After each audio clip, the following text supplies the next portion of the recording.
পল্লী বিদ্যুতের লোডশেডিংয়ে নেত্রকোনা জেলার মানুষ সীমাহীন ভোগান্তি পোহাচ্ছেন। বিদ্যুৎ গ্রাহকদের কষ্ট যেন দেখার কেউ নেই। এ বিষয়ে বিস্তারিত জানাতে নেত্রকোনা থেকে যুক্ত হচ্ছেন সহকর্মী দেবল চন্দ্র দাস।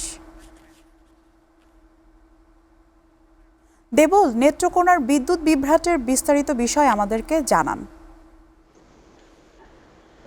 লুপু, আপনি যেমনটি বলেছেন, আপনি জানেন যে আসলে আমাদের নেত্রকোনা জেলাটা একটা মানে হাওর এলাকা বলা চলে, এবং হাওর এলাকার বিভিন্ন গ্রাম রয়েছে এবং গ্রামে কিন্তু পল্লী বিদ্যুৎ রয়েছে। তো এটি কিন্তু আমাদের যে জেলার কিন্তু বিভিন্ন উপজেলা 10টি উপজেলা রয়েছে। এই উপজেলায় কিন্তু আমাদের শতভাগ বিদ্যুৎ ইয়ে হয়েছে। তো আমি প্রথমে আপনাকে জানিয়েছি আমাদের নেত্রকোনা পল্লী বিদ্যুৎ সমিতির আন্ডারে কিন্তু 12টি উপজেলা আছে। যদিও আমাদের নেত্রকোনা 10টি উপজেলা, তার মধ্যে সুনামগঞ্জের 2টি উপজেলা কিন্তু এই সমিতির আন্ডারে রয়েছে। তো সেইখানে আমাদের যে আমরা পল্লী বিদ্যুৎ সমিতির যে সূত্রে যেটি জানতে পেরেছি যে টোটাল গ্রাহক সংখ্যা রয়েছে 6,71,000।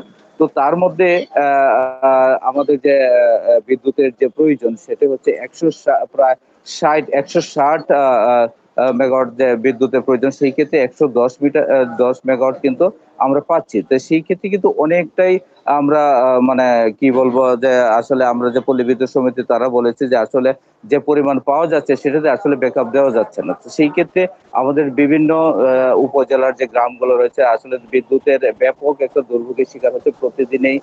যে বিদ্যুতের যে সমস্যা, আসলে প্রতিনিয়ত মানুষের যে বিদ্যুতের সমস্যা, এটাতে আসলে মারাত্মকভাবে ভোগান্তিতে মানে শিকার হচ্ছে।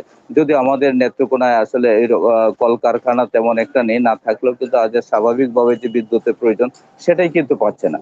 সেক্ষেত্রে আমি যে পল্লী বিদ্যুৎ যে জেনারেল ম্যানেজার কথা ওনার সাথে কথা বলেছি যে সেটি তারা বলতে সরকার যেভাবে দিচ্ছে তারাই কিন্তু সেভাবে দিচ্ছে।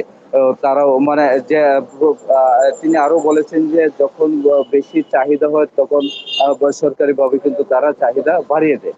তো এটি কিন্তু এই যে সমস্যাটি আসলে তারাও কিন্তু সুন্দরভাবে যে একটা সুরাহা দিবে এরকম কিন্তু মানে স্পষ্ট কথা কিন্তু তারা বলে নাই। তা আসলে এই যে গ্রামের যে মানুষের যে একটা দুর্ভোগ, এটা যে আসলে কবে নিরসন হবে, আসলে এটা একটা প্রশ্ন। তো সকলেরই কিন্তু একটা দাবি যে প্রতিনিয়ত যারা বিদ্যুৎ যাতে পায়, সেটি কিন্তু প্রত্যেকেরই একটা দাবি, নিরবিচ্ছিন্ন বিদ্যুতের দাবি।